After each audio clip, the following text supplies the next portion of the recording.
kisah ini bersumber dari video Radia Umara dan saya cantumkan sumber referensi lainnya.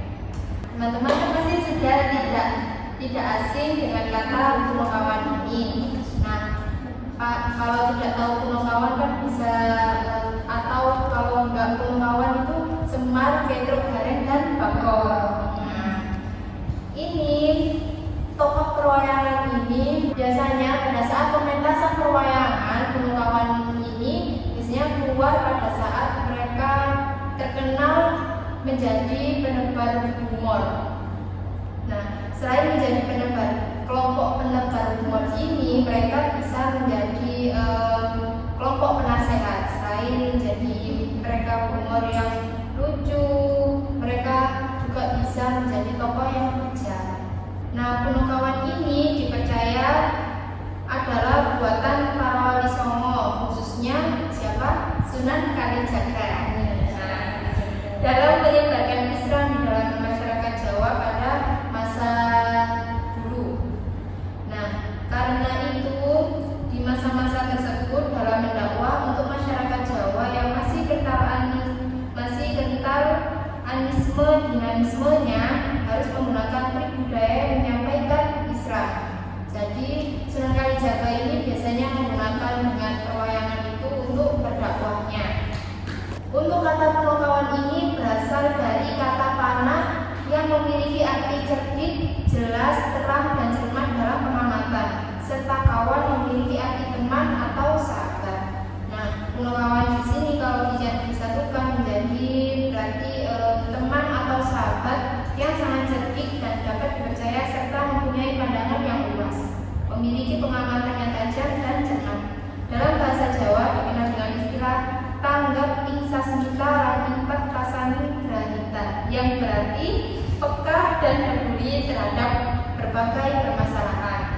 Nah, mereka ini kan ada 4, ada Semar, Petruk, Gareng, dan Bagong. Nah, saya di sini akan menjelaskan satu persatu kisahnya. Nah, yang pertama ini Semar atau Badranaya ini dalam ceritanya dia adalah pengasuh utama dalam tokoh Punokawan. Dia didampingi olehnya, maka yang didampingi tidak akan menghadapi malapetaka. Seperti Semar ini kayak bejonya orang. Nah, wujudnya Semar ini itu jelek, dengan wajah tua namun berkunjung seperti anak kecil, tidak jelas laki perempuannya, mulut tersenyum tetapi matanya bersendiri seperti orang menitikan air mata yang melambangkan keseimbangan. Nah, Semar ini berasal dari kata bahasa Arab yakni ismar, yang dalam lidah Jawa itu menjadi semar. Ismar sendiri berarti paku, di mana fungsinya adalah sebagai pengokoh dan melambangkan pedoman hidup. Oleh karena itu, Semar bukanlah tokoh yang harus dipuja, bahkan didewakan sebagaimana yang dilakukan oleh kelompok kepercayaan. Namun pecinta lakon ini didasarkan pada pelambangan agama sebagai pedoman hidup manusia.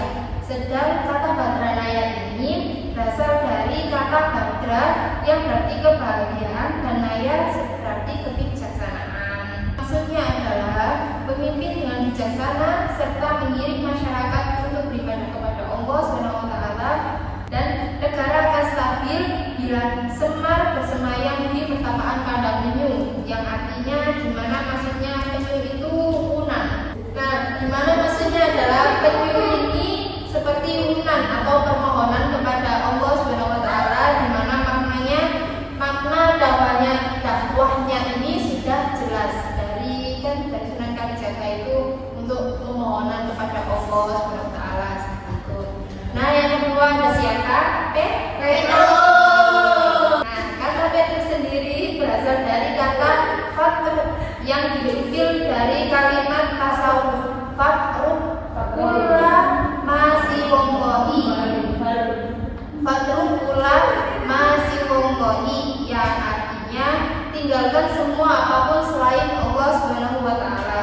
Wejangan atau ketua semacam inilah yang menjadi watak para wali dan mubalik pada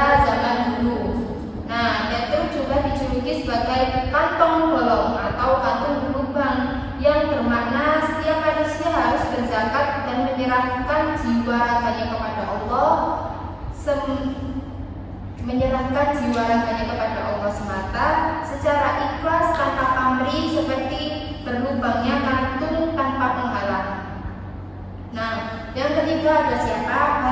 Bagong. Bagong sendiri berasal dari kata bagong yang berarti memberontak atau melawan kezaliman, yang dalam versi lain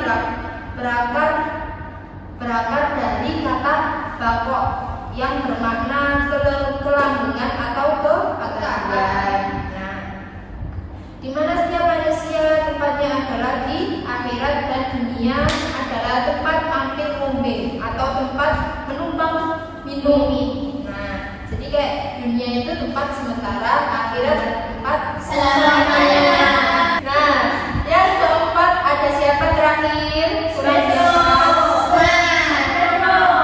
Ayo. Gareng atau nala gareng ini berasal dari kata nalakorin. Nah, ini nalakorin ini bermakna memperoleh banyak teman, di mana maksudnya adalah sesuai dengan dakwah para wali dalam memperoleh teman atau umat sebanyak-banyaknya untuk kembali ke jalan Allah Subhanahu wa taala dengan sikap arif dan harapan yang baik. Nah, teman-teman, itu tadi kisah kuno kawan yang bisa saya sampaikan. Dari kisah kuno kawan ini, kita sebagai masyarakat Indonesia sudah sepatutnya merasa bangga dengan adanya kelompok wayang kuno kawan ini, karena mereka adalah hasil dari ciptaan siapa? Tuhan, Sunan Kalijaga. Nah, semoga kita bisa menerapkan nilai-nilai budi pekerti itu dalam kehidupan kita sehari-hari. Selain sebagai media hiburan, wayang juga bisa menjadi media kita untuk belajar.